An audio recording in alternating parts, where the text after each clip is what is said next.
Are we good to go?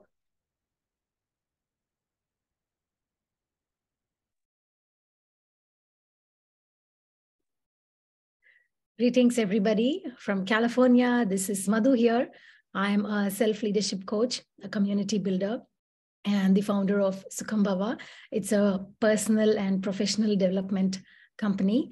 My mission in life is to awaken as many people as I can and help them be their greatest and best versions. And to do this, I help people with my coaching, which integrates both Eastern and Western methods. And this has been super successful because of the best practices that come from the East and the West. So that's about me. And if you want to work with me, check out my page and you can just Google my name and you'll know what I do and how to find me. A very happy International Women's History Month.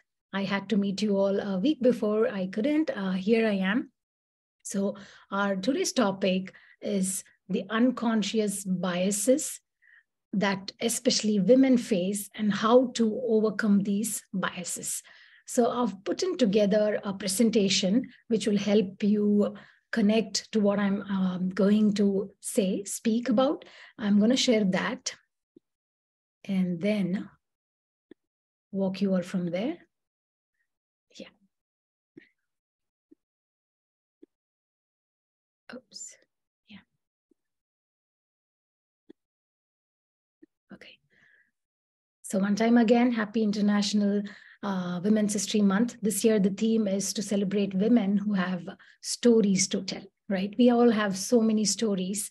And in our stories, we have several challenges, several limiting thoughts, beliefs, factors that stop us from growing. And this one that I'm going to discuss here is all about that because, we have this and we don't even know we have this. And if you don't even know what you are suffering, what you're going through, you don't know how to overcome it, which is why I'm here to tell you all how to overcome it. Okay, so the topic, like I said, is overcoming unconscious biases. To understand what bias means, we need to know what bias actually, the nature of bias, right? So bias is a prejudice. It's in favor of one person, one thing, and against the other. So usually one person is benefited and another is not benefited. It's not beneficial for the other. So there are biases of several types. We broadly classify them as conscious biases and unconscious biases. The conscious biases are biases that we are aware of, right? So bias, I want you to see them, the most simple word is to be partial, right? To be partial with something, somebody, and to be benefiting one person, one thing, and not with the other. So it's like a favor, it's a prejudice. It's not nice, right, to do that because then there's no equality, there is no fairness in action, there is no empathy and compassion. So unconscious biases, like the name indicates, they are not, you experience unconscious biases when you're operating out of your when you are not conscious, you are not operating from your awareness level. It's happening inside and it's internal and you don't even know that it's happening. So it's an implicit type. And also the conscious biases, which you're aware of, they are called the explicit biases. I mean, you know it, you know that you're partial to somebody and you don't know how to just overcome it, or you don't even feel like you want to do anything about it. You're just indifferent. But unconscious biases are something that you don't even know that you are going through. So this is common for all humans, whether it's man, woman, or any other gender. Everybody goes through unconscious biases. And what happens is these unconscious biases, they mostly affect women, right? So women and marginalized communities, BIPOC communities, all are so deeply affected by the unconscious biases. And the male gender is mostly in the privileged side, which is why we're focusing on understanding the unconscious biases and how it affects the women and marginalized communities and how to overcome it, right? So these biases are learned assumptions. You learned it from somebody in your family, somebody in the society, just by watching movies, You can even see them as programming and conditioning, right? So these are assumptions, beliefs, and attitudes, and we're not even aware of them. And it's very normal for humans to go through this. If you look at the psychology of the biases, it's very normal for humans to go through any of these biases. It's not uncommon or unnormal or unnatural. It is so common, and it is okay if we have these biases that we're going to discuss. So these biases can also reinforce stereotypes, right? We all understand how it is to be stereotypical and making comments, criticizing others, and not, understanding the value of human connections. What these biases do is they just divide people. It's so divisive in nature. It just separates one from the other, right? In the next slide, we will see how these biases are influencing our thoughts, our behaviors, and our decisions. They can easily influence us. And because we're not even aware that these are operating at a subconscious level, which is unknown to us until we work on it, they impact us, right? And this also impacts the way we are treated outside, anywhere, at home or at workplace. Women, especially at workplace, women and the marginalized communities, the BIPOC and all these smaller communities are very affected by these unconscious biases. We don't even know why it's happening. It can cause lots of rifts in the team. It can cause lots of, passive aggression, microaggression. It's very it creates drama in the teams. You don't even know it's happening, and you don't know what is happening, why there is no smooth relationship, right? So these unconscious biases are very detrimental. If we do not act on them, it's actually going to affect our mental health, which is why it's very important that we know that we all go through these biases and we can overcome it by practicing a few things. So there are different types of unconscious biases. There are several. If you go to Google, Google will tell you several types of biases. I just put in a few biases, and I'm going to talk about every type of bias, right? The first bias is maternity bias. What is maternity bias? So the belief, the thought that a mother cannot perform better, cannot give her best, her performance is not going to be good, is the root cause. Thought is the root cause of the maternity bias. I've been having a cold. I'll just sip a bit of water. So the maternity bias puts women down, and a woman or anybody in the marginalized communities, they feel like they are not treated fairly, right? And because of this bias, there's lots of fights, challenges going on at workplace, right? It's not openly spoken, but it's happening because women are taught that if you are a mother, you'll not be able to do this better because you'll rush home and because you have children to take care of. And I cannot assign you something very crucial, important, because you have children at home. Because you'll not be available for long work hours, because you'll not be able to work out on a presentation. These kind of thoughts and beliefs are contributing to the maternity bias. And the maternity bias mostly affects only women, right? Because we are the ones who have babies, because we take a break during pregnancy, sometimes after pregnancy for childbirth, which is putting us into the maternity bias. Now, this actually affects performance of women in general, right? And they do not get hikes in salary. They do not get commission. They do not get the recognition that they need for their work because of the maternity bias. And, it's physiological. It's a physical thing that happens with a woman to have a baby and to nurture a baby. And if we say that because you're a mother, you'll not be able to perform, that is maternity bias. And we all have seen this. I've seen this at my own workplace back in the days when I was working in India. One of my friends was pregnant, and they said, we won't give you these kind of tasks because, you will have a baby and you'll just run off You won't be there in the meetings, right? So this person would never get a hike. She never got hikes. She never got on-site opportunities because she has a baby, right? So this is all about maternity bias. And then we have the likability bias.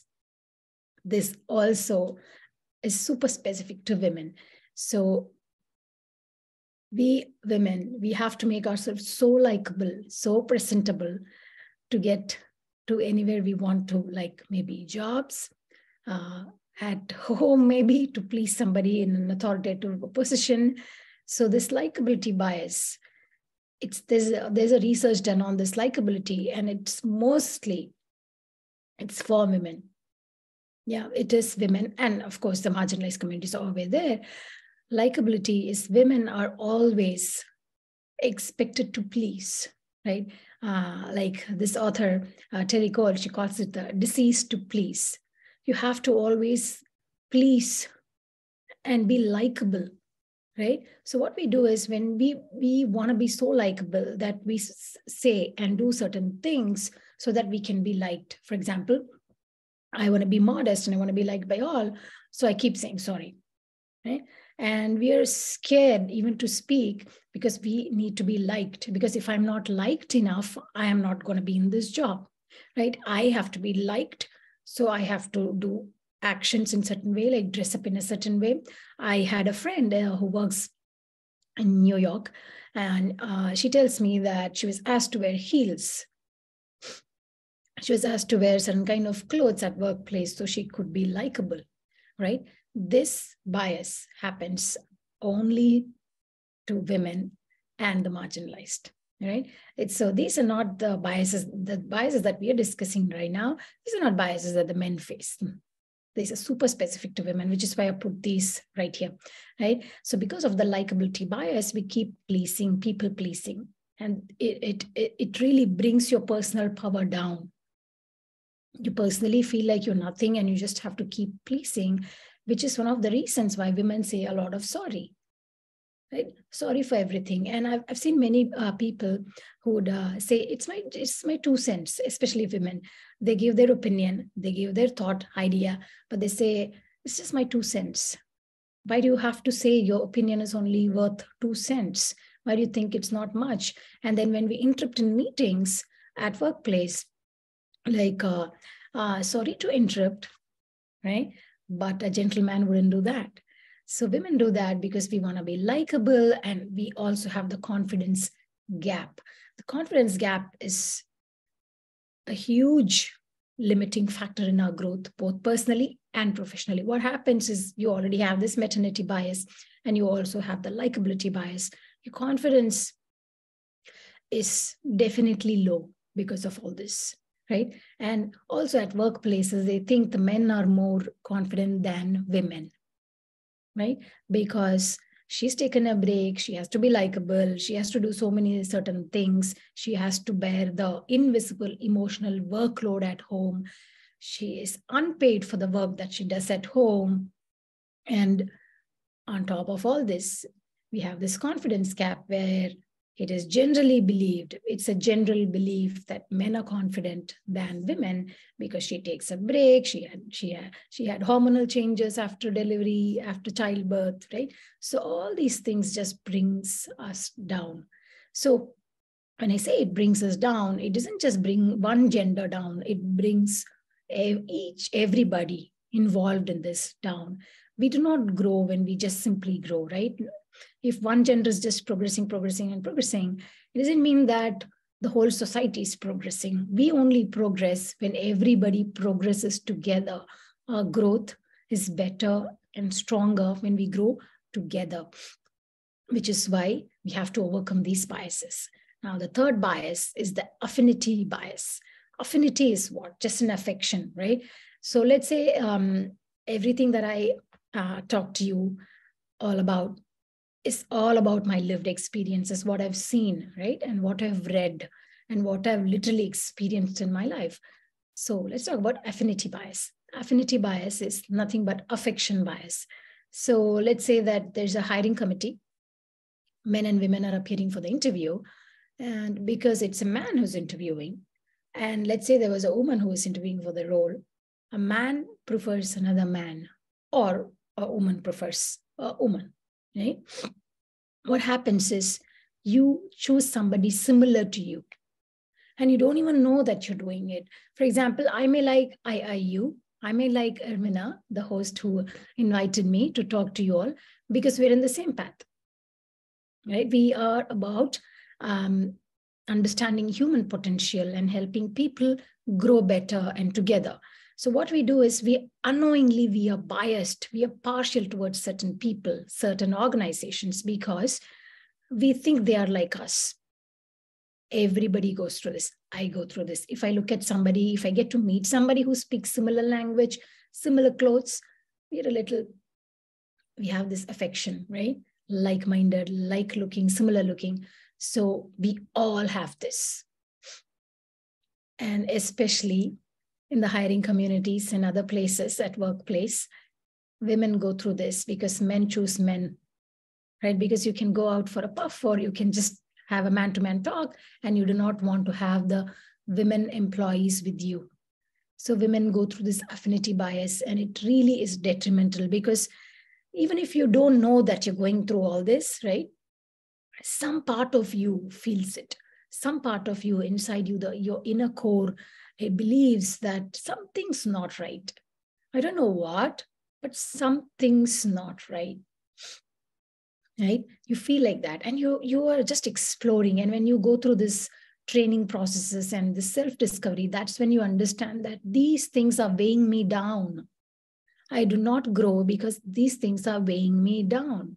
My boss thinks I won't go on site because I'm a girl and I can get married. So my boss sends a man of similar age to on site, and that's affinity bias, right? My boss prefers somebody who speaks similar language like him. That's affinity bias. We all do it unknowingly, right?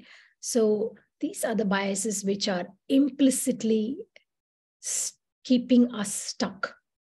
And these are happening internally, okay? It's not quite visible because they are pretty invisible. So then comes the fourth bias, double standard bias. Yeah. So the rules are different for one gender, and for other, the rules are maybe not even there. These are double standards. The men don't need to be likable. The men don't go through maternity bias. The rules are very different for them, and the rules are very different for us, right? So only when we are aware of these double standards that, for you, it's different, for me, it's different. And now that I'm working with a nonprofit called Mom Relaunch, where I help women and marginalized communities get back to work and help them be financially free, I see that we discuss a lot about double standards because, hiring a mom was never a thing. Yeah, because they say, okay, now you're a mom, you take a career break, and when you come back, you do not get the same salary as others. Maybe your classmate, your schoolmate who is as old as you may get paid more than you. You don't get paid for it because you took care of your children, your own health, your family. It could be anything. Your reason is yours, and every reason is valid and acceptable. And this bias of not hiring a woman, a mom, right, is double standard, because you think that because they've become moms now, they cannot get back to work, they cannot be as productive as they were before.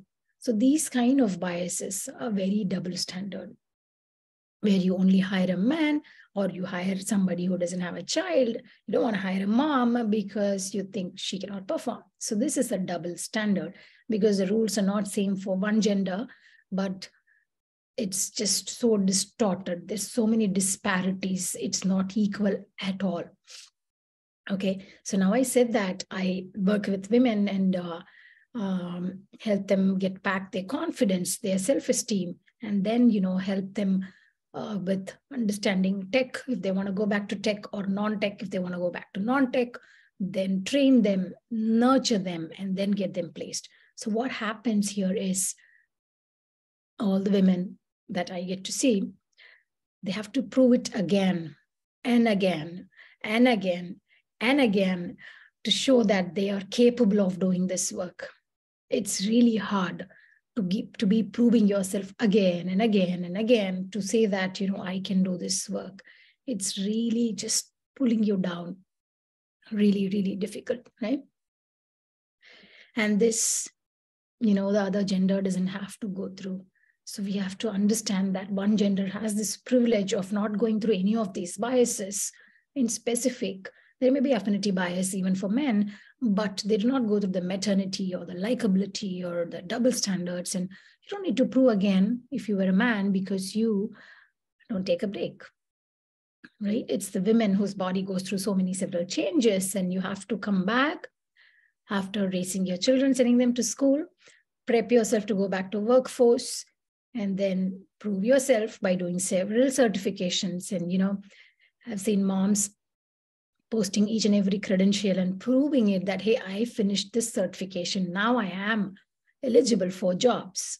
So women have to do this over and over again and proving it again and again. And this is also a bias. It's just that we didn't know that we all go through this, right? So this is really, really pulling us and weighing us down. All these biases are just weighing us down, not just one of this, right? So the sixth one is a beauty bias. Choosing somebody who is looking good over somebody maybe who a person perceives is not beautiful, right? So what is beauty bias? It's just choosing somebody who looks attractive.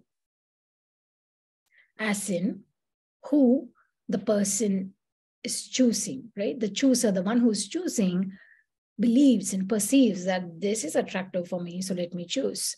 And even here, women get a hit, right? So choosing somebody for their looks and not for their work causes the beauty bias. It maybe some men go through this too at work, but mostly, like I say, these are these biases that I've listed here: the maternity, likability, affinity, double standard, prove it again, and beauty bias. These are so common with women. And these are all based on researches that were done here in UCSF, California. So these biases are so weighing us down, so limiting us professionally and personally. As humans, we cannot be full potential humans when we have these biases. And like I said before, it's not just for one gender. We don't grow when we all grow together, right? So now there is the good news. What's the good news? Now that we know and explode a few unconscious, implicit biases that are in our subconscious because of the way we were taught, the way we watched movies, the things that we saw on television, the movies, anything that we're consuming from outside, any kind of media, all this that we unknowingly go through can be overcome. That's the good news, right? For every problem, every challenge, there is always a solution, right? So we'll talk about solutions right now. We are not people who will just talk about the challenges. We also talk about solutions. Thank you for bearing with my throat. Yeah, California has been really cold and it's springtime and things are happening, the pollen and everything. And my throat has not been good. Yeah. So how do we overcome the unconscious biases, right? So we need strategies. Whenever you're working a solution, you need strategies, right? We have to understand that the unconscious biases are not permanent.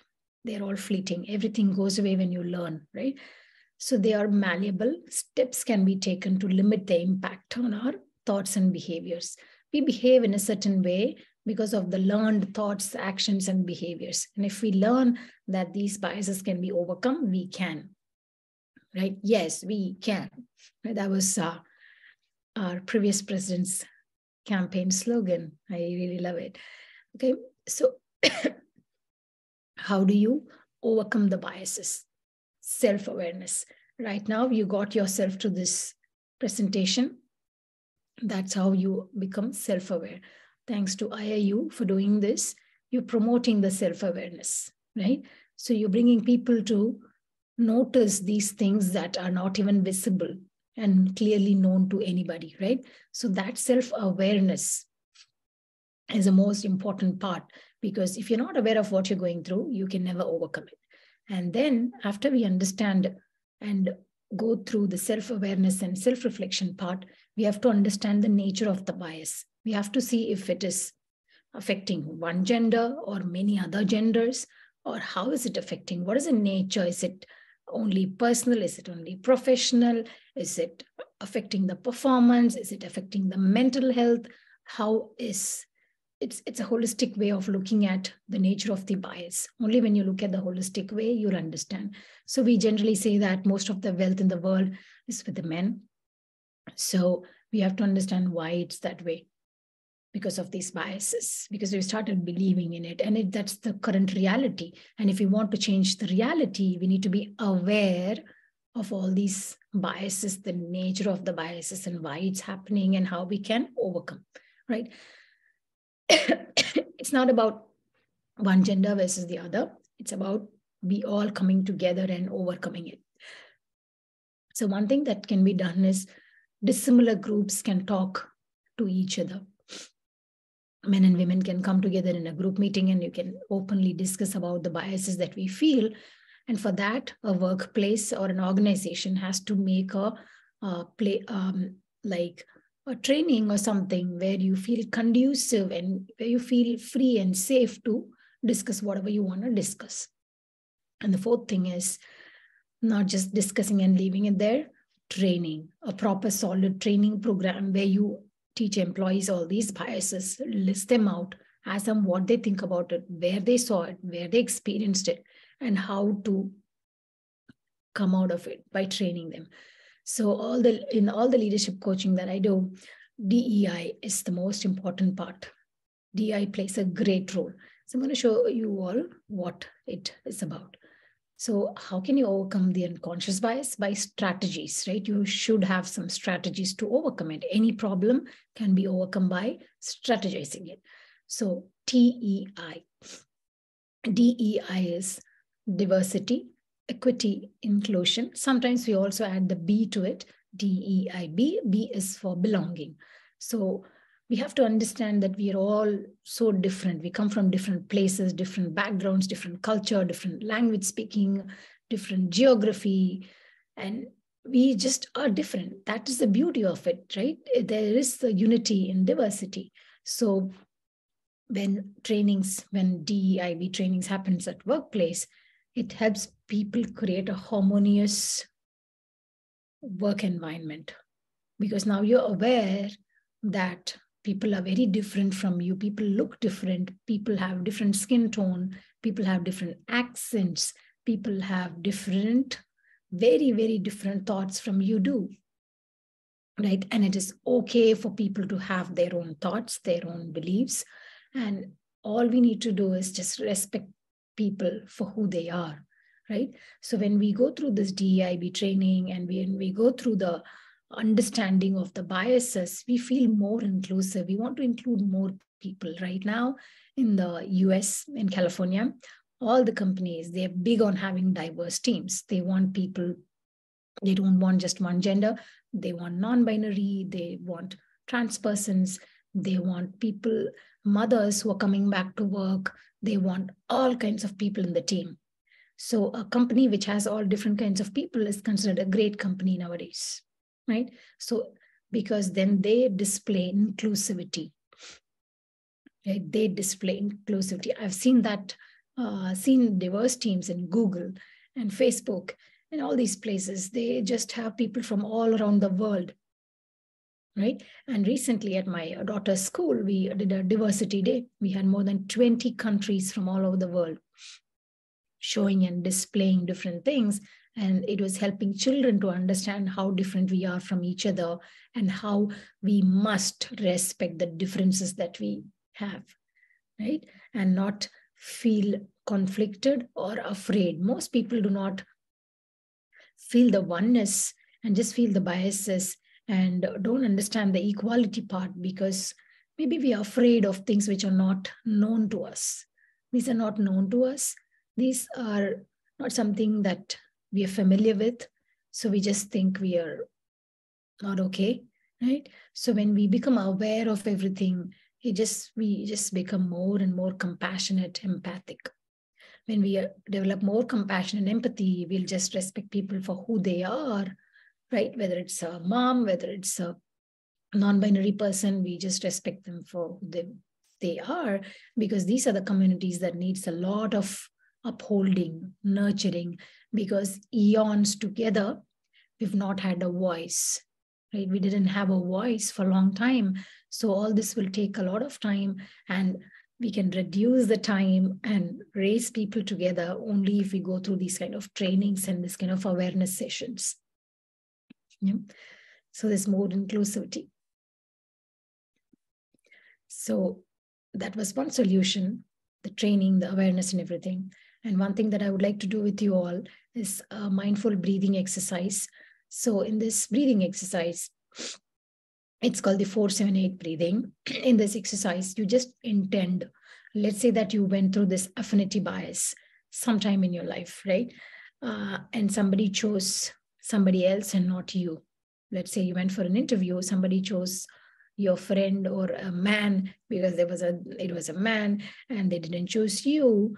You feel it, you sometimes just brush it off and say, okay, I don't feel about it, but it actually stays with you. So if it has any thought, any experience that has stayed with you, I want you to bring that up and think of it. Just close your eyes for a minute and just think of that day, that experience which made you feel less low, and where you felt like this is not right. Yeah, this is not right. But then you couldn't do anything because you are just going there as a person who's interviewing. So you couldn't do anything, but that experience, that grief stays with you. So what we do with this breathing method is release that stuckness, that stagnancy through your breath, because breath is a medicine. So in all my coaching programs, I always include breath work because breath is a medicine and it's free, right? You don't have to go to somebody to ask you to teach all this. You just have to use this breathing and release some of your unfound beliefs. Unfound beliefs are delusional. They are not real, right? You don't become less because you're a mom, right? That's what I tell women in our organization. You're not less because you're a mom. You're not less because you have a career break. You are not less at all, right? No reasons. We're all born unique. We all have our own life purpose. We can grow anytime in life. So we have to understand that. We have to self-teach ourselves, which is why I like to call myself a self-leadership coach, because you have to lead your life. Nobody else can do that for you, right? So now some other day, maybe I can walk you through a meditative practice where we overcome the unconscious biases. I just want to do this 478 breathing one time with you all. I will leave with you all the instructions on how to do it. You can go back later anytime, watch this video again and do the breathing and release some of your thoughts, some of your beliefs, some of your limiting ideas, opinions, assumptions that you've learned from your family, from your society, anywhere that you learn. You can release it through this breath, right? So this is how it goes. So the 4 stands for the 4 seconds that you inhale air, and 7 seconds you hold your breath. You just keep holding, and then for 8 seconds you release the breath. So 4 is inhalation, 7 is holding, and 8 is releasing. So if you see in this breathing exercise, the out breath, the exhalation is twice as much as the inhalation, right? So we do that because every time we breathe out, we are actually surrendering to a power which is above and beyond us to help us release what we want to release, right? So you inhale through your nostrils for 4 seconds, you hold for 7 seconds, and you exhale through your mouth, because when you exhale through your mouth, you can exhale a lot of air. All right. So I want to do this. I want you all to do this with me, and then we'll close our session. And if we have more questions or anything coming up, I can take that as well. So let's go ahead and start. Come into a seated position, spine straight, Soften your shoulders, your jaws, your knees, especially all the joints. When I say soften, I mean to say don't keep it so stiff like that. Just be loose, right? Just be loose. Feet on the ground, preferably. And then close your eyes. Inhale. 1, 2, 3, and 4. And hold your breath for 7 seconds. 1, 2, 3, 4, 5, 6, and 7. Exhale through your mouth. 1, 2, 3, 4, 5, 6, 7, and 8. Right? Come into stillness. If you repeat this breathing exercise for 4 to 5 times, you will cultivate stillness, and this will regulate your nervous system. When your nervous system is regulated, the unconscious biases just leave you out, right? You can use this anytime you want. Actually, I used this breathing method right before we started this session, because I wanted to really, calm myself before I come here and talk to you all, right? It is a very powerful breathing method, and it's just a great medicine, and it's free. You can do it yourself. You don't even need anybody to do this. Just have to count it yourself in your head. Inhale and exhale. And as you exhale, you release your unconscious biases. You can do it for any limiting thought, any unfound beliefs, right? It's that simple, right? Some other day, I would like to meet with you all. And I would like to thank IIU and Ermina for having me over again. This is my second time with you all. The last time I did emotional intelligence, I really enjoyed it.